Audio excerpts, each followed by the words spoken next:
Imagine burning $50,000 in a fireplace, just watching the cash turn to ash in front of your eyes. It sounds insane. Nobody would do that. But right now, thousands of people are doing exactly that in dealership finance offices all over the country. The post-pandemic bubble didn't just pop, it exploded, and it left behind a graveyard of modern, high-tech luxury vehicles that are losing value faster than a sinking ship takes on water. I'm not talking about normal depreciation. We all know cars lose value. I'm talking about financial catastrophes. Vehicles that you can buy brand new today that will be effectively worthless or worth a terrifying fraction of their sticker price by 2026. These are the cars that dealers are refusing to take on trade-in. These are the cars that are sitting on lots for 3, 4, 500 days. If you buy one of these today, you aren't just buying a car, you are lighting your wallet on fire. Here are the 7 vehicles you need to run away from before it's too late. The first one is the most obvious and the most tragic example of how fast things can go wrong: the Fisker Ocean. A year ago, this was the darling of the EV world. It had cool features like the California mode, where all the windows rolled down. It had a rotating screen. It had a famous designer behind it. People were paying $70,000 for these things. They were fighting for allocations. Today, you can find them for $20,000. Think about that math: a $50,000 loss in less than 2 years. That isn't depreciation, that is a collapse. The company filed for bankruptcy, leaving thousands of owners stranded. No service network, no software updates, no parts. And here is the reality check. If you see a used low-mileage Fisker Ocean online for 18 grand, it looks like a steal. It looks like the bargain of the century. Do not touch it. By 2026, these cars will likely be uninsurable bricks. When the software glitches, and it will, there's nobody to call. The cloud servers that run the car's features could go dark. This car is a future lawn ornament. The market has already decided it's worth 0. Don't be the person holding the bag when the screen goes black for the last time. The next car isn't from a bankrupt startup. It comes from the inventor of the automobile, the Mercedes-Benz EQS. When Mercedes launched this, they told us it was the S-Class of electric cars. It had the huge hyperscreen, it had the badge, it had a price tag of $120,000. But there was one problem. Actually, 2 problems. It looked like an egg, and nobody wanted it. The depreciation on the EQS is staggering. We're seeing data showing these cars losing nearly half their value in the first 12 to 18 months. You can find 2023 models with low miles sitting on used lots for $60,000. That is a $60,000 loss in a year. That is $5,000 a month just to drive a car that looks like a Honda Civic from the rear. Why is this happening? Because the market has rejected the design. Mercedes bet big on this jelly bean shape for aerodynamics, but traditional buyers hate it. And now that Mercedes has admitted they're pivoting back to gas engines and traditional styling, the EQS is a lame duck. By 2026, when the new, better-looking electric models arrive, the early EQS sedans will be the unwanted children of the luxury market. The tech will be outdated, the battery range will be average, and the styling will still be controversial. This is a 6-figure mistake waiting to happen. Now let's move away from EVs to a massive gas-guzzling giant, the Jeep Grand Wagoneer. Jeep wanted to fight Cadillac and Lincoln. They built a massive luxury land yacht with screens everywhere, a powerful engine, and a sticker price that could touch $110,000. It sounded great in the meeting room, but in the real world, it's a disaster. There is currently an inventory pileup of these things that is almost unprecedented. Dealers have 2023 models still sitting on the lot in late 2025. They are throwing $20,000, sometimes $30,000 on the hood just to get them to move.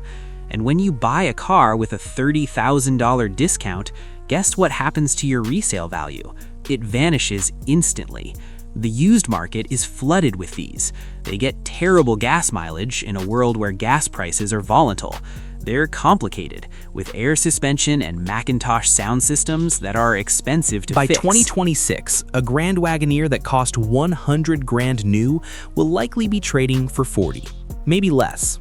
It's an orphan in the Jeep lineup, too expensive for the average Jeep buyer and not prestigious enough for the Range Rover buyer. It is a depreciation anchor. Fourth on the list is a car that proves new doesn't mean good, the VinFast VF8. This was supposed to be the car that put Vietnam on the automotive map. Instead, it became a cautionary tale about rushing a product to market. When the reviews came out, they were brutal. Reviewers reported motion sickness from the suspension. They reported safety systems that screamed at you for no reason, software that crashed constantly.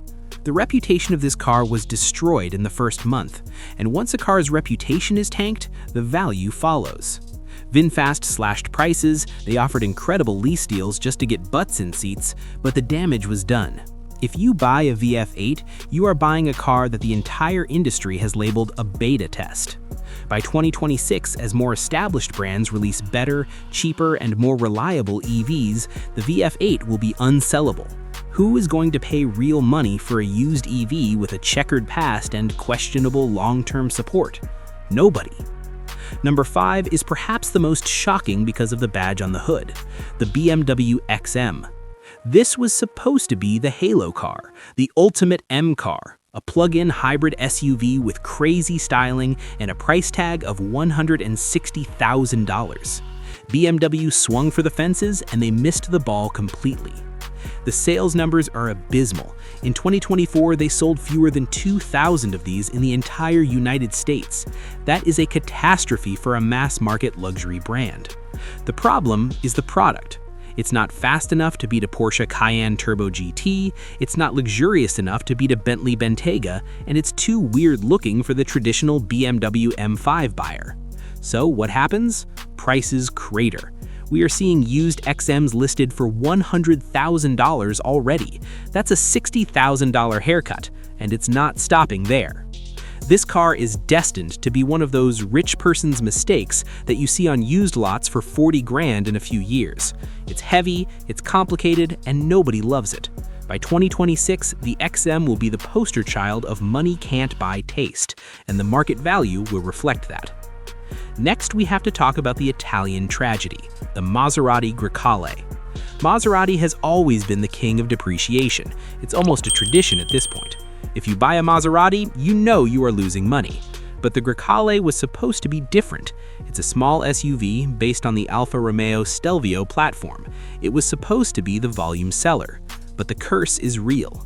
Data shows the Grecale losing 50% of its value in the first 2 years. 50%.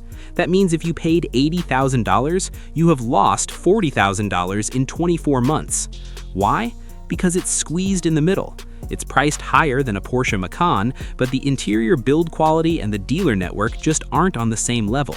And now that Maserati is pushing towards full electrification, these gas-powered resale values are falling off a cliff.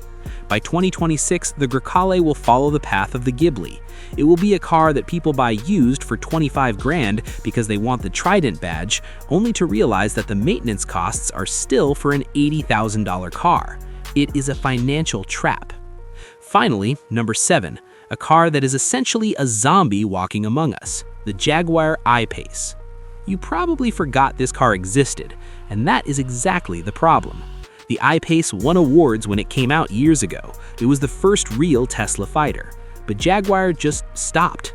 They didn't update the range, they didn't update the charging speed, they let it rot on the vine. Now, Jaguar has announced that they are killing the entire current lineup to reimagine the brand. That makes the I-Pace a dead car walking. The depreciation on these is horrific, some of the worst in the entire industry. 7-year-old technology at new car prices. Used examples are selling for pennies on the dollar. We're talking about 70% value loss in 5 years. By 2026, owning an I-Pace will be like owning a BlackBerry in the era of the iPhone. It works, sure, but it's slow, it's outdated, and nobody wants it. You will struggle to give this car away. So, what is the lesson here? Just because a car is new, just because it has a warranty, and just because a bank will lend you money for it does not mean it is worth the price. We are in a market where hype is dying and reality is taking over. The cars on this list are victims of that reality. Whether it's bad tech, bad pricing, or bad management, they are all heading to the same place, the bottom of the value curve. If you are looking for a car right now, do your homework. Look at the days to turn. Look at the used inventory. Don't let the shiny showroom lights blind you to the financial black hole you're about to drive into. Because in 2026, when you try to trade that car in, the dealer isn't going to care how cool the commercial was. They are just going to look at the book value and shake their head. Which one of these disasters surprised you the most? Or is there another car you think deserves to be on this list? Let me know in the comments below. Stay smart, drive safe, and don't burn your money. I'll see you in the next one.